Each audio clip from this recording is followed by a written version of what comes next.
Hi everyone, welcome to Induction Physics classes by Imran Khan, and in this video lecture we are going to cover all important formulas of the chapter number 10 magnetic field due to electric current। तो आइए देखते हैं कि which are the important formula. तो सबसे पहला जो हमारा formula it is related to the magnetic force acting on a charge. अगर हम ऐसा मान लेते हैं कि हमारे पास कोई एक मैग्नेटिक फील्ड है और इस मैग्नेटिक फील्ड में हमने क्या किया है कि एक चार्ज क्यू को रख दिया है, तो जैसे हम इस मैग्नेटिक फील्ड में एक चार्ज क्यू को रखेंगे तो इस चार्ज के ऊपर लगने वाला मैग्नेटिक फोर्स कितना होगा। तो इसका फॉर्मूला मिलता है Fm is equal to QVB। तो this is the magnetic force acting on the charge. तो Q का मतलब यहाँ पर क्या है, charge, V is the velocity of the charge और B क्या है, मैग्नेटिक फील्ड। Fm यहाँ पर क्या रिप्रेजेंट कर रहा है, Fm रिप्रेजेंट कर रहा है मैग्नेटिक फोर्स। तो जब भी हम किसी चार्ज को किसी मैग्नेटिक फील्ड में रखेंगे तो उसके ऊपर लगने वाला जो फोर्स होगा वो इसके बराबर होगा। उसके बाद जो हमारा नेक्स्ट फॉर्मूला है that is related to the magnetic force acting on a wire. Suppose करो इसी चार्ज की जगह पर हमने एक वायर को रख दिया, तो उस वायर के ऊपर कितना मैग्नेटिक फोर्स लगेगा। तो इसका फॉर्मूला होता है Fm is equal to ILB sine theta, है ना। नाउ इफ़ अगर थीटा की जो वैल्यू होगी, अगर जो वायर है हमारा अगर वो मैग्नेटिक फील्ड के परपेंडिकुलर रखा हुआ है तो थीटा की वैल्यू कितनी हो जाएगी, 90 डिग्री। तो फिर उसमें वो लगने वाला जो फोर्स होगा that will be equal to ILB। ठीक है, तो this is the magnetic force acting on a wire and this is the magnetic force acting on a charge. Now the next formula is related to the torque acting on a current loop. तो torque acting on a current loop का formula क्या मिलता है, T is equal to mu B sine theta, है ना। अगर हमने किसी भी मैग्नेटिक फील्ड में एक लूप ऑफ वायर को रखा हुआ है तो उसके ऊपर कितना टॉर्क लगेगा, वो उसका फॉर्मूला क्या मिलता है, T is equal to mu B sine theta. यहाँ पर जो म्यू है ना इसको हम लोग क्या बोलते हैं, मैग्नेटिक डाइपोल मोमेंट। और मैग्नेटिक डाइपोल मोमेंट का फॉर्मूला क्या होता है, as magnetic dipole moment is equal to IA। अगर जो हमारा लूप ऑफ वायर है अगर वो करंट I को कैरी कर रहा है तो उसका जो मैग्नेटिक मोमेंट होगा वो किसके बराबर होगा, IA के बराबर। और अगर उस लूप में नंबर ऑफ टर्न्स हैं तो फिर हम इसी फॉर्मूले को क्या लिख सकते हैं, mu is equal to NIA। तो अगर म्यू की जगह पर मैं NIA रखूं तो फॉर्मूला क्या बन जाएगा, torque is equal to NIAB sine theta. अब यहाँ पर दो केस बनते हैं कि मैक्सिमम टॉर्क कब लगेगा और मिनिमम टॉर्क कब लगेगा। तो अगर हमारा जो लूप ऑफ वायर अगर परपेंडिकुलर रखा हुआ है मैग्नेटिक फील्ड के तो वहाँ पर थीटा की वैल्यू क्या हो जाएगी, 90 डिग्री। और अगर पैरेलल रखा हुआ है तो थीटा की वैल्यू क्या होगी, 0 डिग्री। ये दोनों केस में हम लोग देखते हैं कि कब मैक्सिमम टॉर्क लगेगा और कब मिनिमम टॉर्क लगेगा। तो आइए इसको देखते हैं। तो सपोज करो अगर मैं ले लेता हूँ theta is equal to 90 degree. Theta is equal to 90 degree का मतलब क्या है, सपोज करो सेम केस लेते हैं, ये हमारा क्या है, मैग्नेटिक फील्ड है, राइट। ये मैग्नेटिक फील्ड B है और इसमें हमने एक लूप ऑफ वायर को रख दिया है, ठीक है। ये तो सपोज करो लूप ऑफ वायर है। अब अगर हमने ये क्या है, यहाँ पर थीटा एंगल बन रहा है ना। अब अगर मैंने इसको एकदम स्ट्रेट रखा है कुछ इस तरीके से, अगर मैंने इस लूप ऑफ वायर को रखा है तो कितना एंगल बनाएगा, 90 डिग्री का एंगल बनाएगा। तो इसमें जैसे आप देख पा रहे हो maximum number of magnetic line of forces इसको हिट करेंगे, तो इसीलिए यहाँ पर जो टॉर्क होगा वो कितना होगा, torque is equal to mu B, because sine 90 की वैल्यू क्या हो जाएगी, 1, और 1 इंटू म्यू बी करेंगे तो क्या मिलेगा, म्यू बी। तो यहाँ से हमें क्या पता चलता है कि अगर हमने लूप ऑफ वायर को perpendicular to the magnetic field रखा है तो उसके ऊपर मैक्सिमम टॉर्क अप्लाई होगा। उसके बाद दूसरा केस देखते हैं कि if theta is equal to 0 degree. अगर अब theta is equal to 0 degree का मतलब क्या है कि इसी लूप ऑफ वायर को अगर हम parallel to the magnetic field रख देते हैं, अगर हमने ऐसा parallel to the magnetic field रख दिया है तो फिर इसके ऊपर टॉर्क विल नॉट एक्ट, ठीक है। तो ऐसे केस में क्या हो जाएगा, T is equal to mu B और साइन 0 की वैल्यू तो 0 होती है, तो देयरफॉर पूरा टर्म क्या हो जाएगा, 0।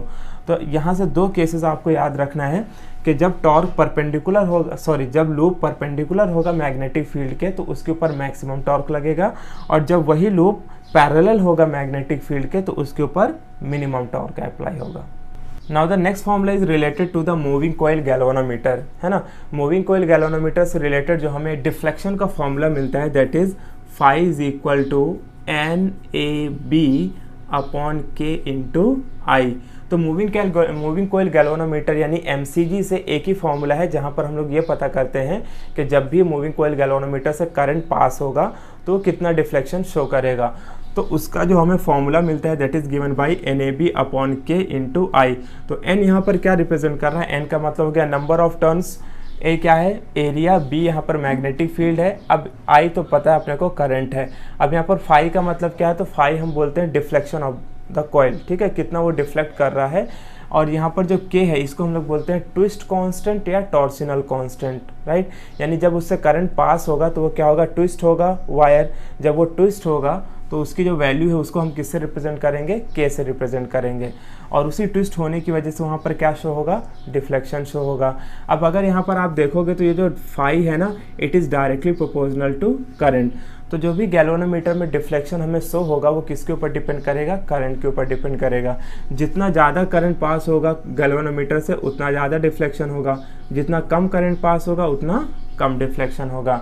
Therefore phi is directly proportional to current I. अब जो हमारा नेक्स्ट फॉर्मूला है that is related to the magnetic potential energy of a dipole. Magnetic potential energy of a dipole का फॉर्मूला क्या मिलता है, U is equal to minus mu B cos theta, ठीक है। क्या मिलता है, minus mu B cos theta. तो अगेन यहाँ पर जो न्यू है वो क्या रिप्रेजेंट कर रहा है, मैग्नेटिक डाइपोल मोमेंट, बी क्या है मैग्नेटिक फील्ड, और ये थीटा है ना, theta is basically the angle between, theta is the angle between, किसके बीच का एंगल है ये, it is the angle between magnetic dipole moment and magnetic field.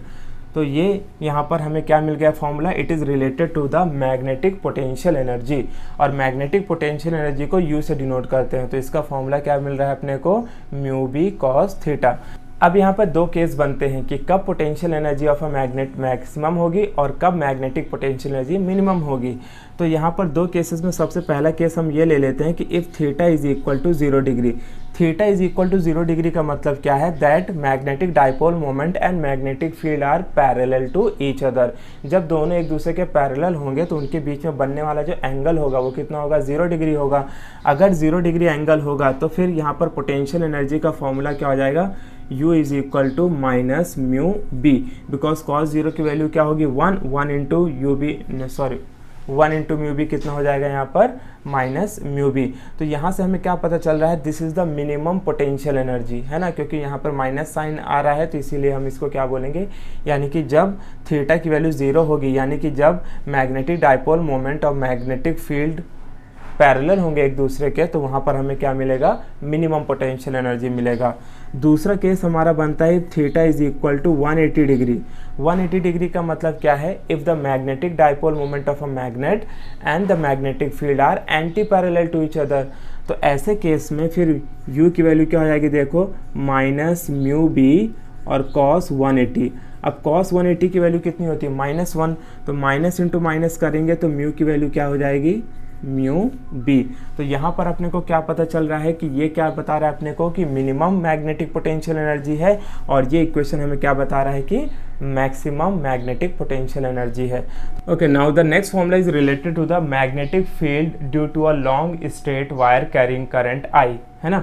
मान लेते हैं कि अगर हमारे पास ये कोई एक लॉन्ग स्ट्रेट वायर है और इसमें करंट आई फ्लो हो रहा है, और सपोज करो इस वायर की वजह से हमें एक पॉइंट, सपोज करो ये ले लेते हैं पी पॉइंट पर हमें क्या फाइंड आउट करना है, we have to find the magnetic field कितनी होगी, which is at the distance of R, ठीक है।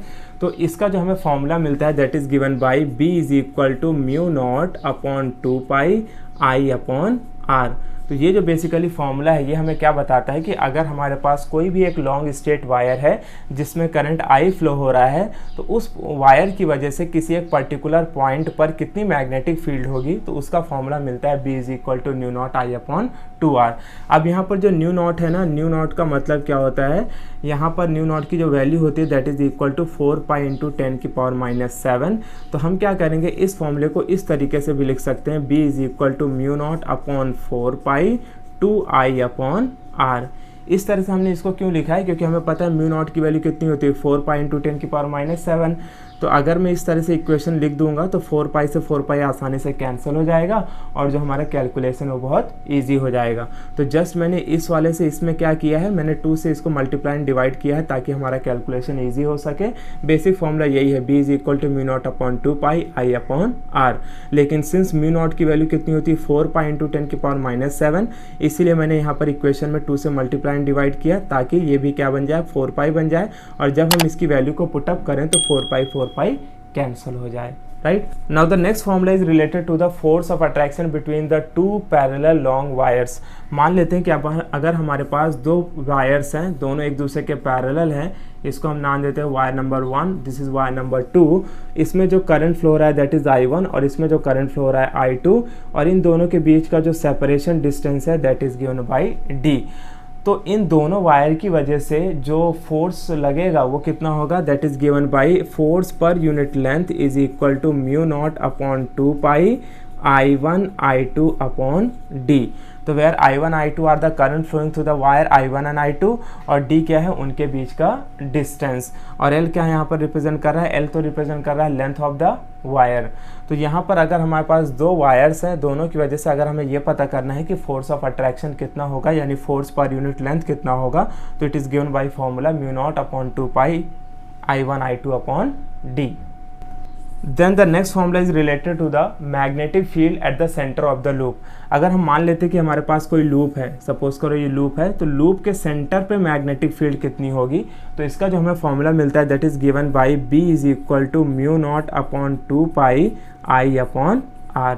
तो ये फॉर्मूला याद रखना है, this is the formula to calculate the magnetic field at the centre of the loop. तो अगर हमें कोई भी वायर का एक लूप दिया हुआ है और हमसे पूछा है कि उसके सेंटर पे बताओ मैग्नेटिक फील्ड कितनी होगी, तो उसका फॉर्मूला जस्ट आपको ये याद रखना है, mu naught I upon 2 pi R। Now the next formula is related to the axial magnetic field due to a loop. तो किसी भी लूप की वजह से, सपोज करो ये कोई लूप ऑफ वायर है और इस एक्सिस पॉइंट, दिस पॉइंट पर हमें क्या फाइंड करना है कि मैग्नेटिक फील्ड कितनी होगी। तो सपोज करो इस लूप ऑफ वायर का जो रेडियस है वो कितना है, R है, और ये जो डिस्टेंस है इसको हम क्या मान रहे हैं, Z मान रहे हैं। तो हमें क्या पता करना है कि मैग्नेटिक फील्ड कितनी होगी इसके एक्सियल लाइन पे। तो इसका जो हमें फॉर्मूला मिलता है that is given by BZ is equal to mu naught upon 2 IR square upon Z का स्क्वायर प्लस R का स्क्वायर एंड पावर 3/2। तो ये जो फॉर्मूला मिलता है बेसिकली ये फॉर्मूला किसका है, this is the formula to find the magnetic field along the axis of a circular loop. तो ये हमारा कोई सर्कुलर लूप है और इसके एक्सिस पे हमें पता करना है कि कितनी मैग्नेटिक फील्ड होगी। तो इसका फॉर्मूला क्या है, mu naught upon 2 IR square upon Z square plus R square and power 3/2। तो यहाँ पर Z क्या रिप्रेजेंट कर रहा है, distance from centre to the point, जिस पॉइंट पे हमें मैग्नेटिक फील्ड पता करना है। R क्या हो गया यहाँ पर, radius of the circular loop. अब यहाँ पर दो केसेस बनते हैं। अगर कोई कंडीशन ऐसे हो जाता है कि if Z is very very greater than R, है ना, सपोज करो R की तो वैल्यू क्या होगी, बहुत छोटी होगी, लूप तो बहुत छोटा सा है और हमें बहुत दूर एक्सिस पे हमें फाइंड आउट करना है कि मैग्नेटिक फील्ड कितनी होगी। तो ऐसे कंडीशन पे जो Z है का डिस्टेंस है वो R के कंपैरिजन में बहुत बड़ा हो जाएगा। तो फिर हम क्या कर सकते हैं, R स्क्वायर को नेगलेक्ट कर सकते हैं, R square can be neglected. तो जब हम इसे नेगलेक्ट कर देंगे तो फिर यहाँ पर BZ की वैल्यू क्या हो जाएगी, BZ is equal to mu naught upon 2 IR square upon, अब यहाँ से जब हम R स्क्वायर को नेगलेक्ट कर देंगे तो क्या बचेगा यहाँ पर, 2 से ये पावर कैंसिल, तो ये बचेगा Z क्यूब।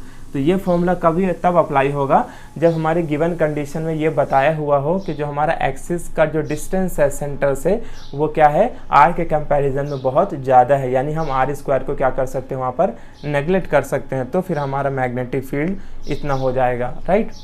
उसके बाद जो हमारा नेक्स्ट फॉर्मूला है that is related to the magnetic field due to a solenoid, कि किसी सोलेनॉइड की वजह से मैग्नेटिक फील्ड कितनी होगी। तो इसका एक सिंपल सा फॉर्मूला है B is equal to mu naught NI।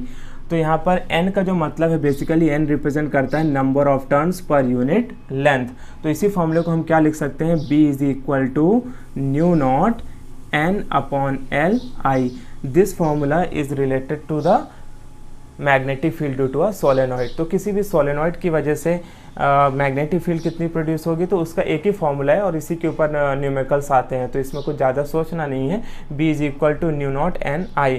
तो N यहाँ पर आपको याद रखना है कि जो स्मॉल n है ना, ये किसके बराबर है, it is equal to number of turns per unit length.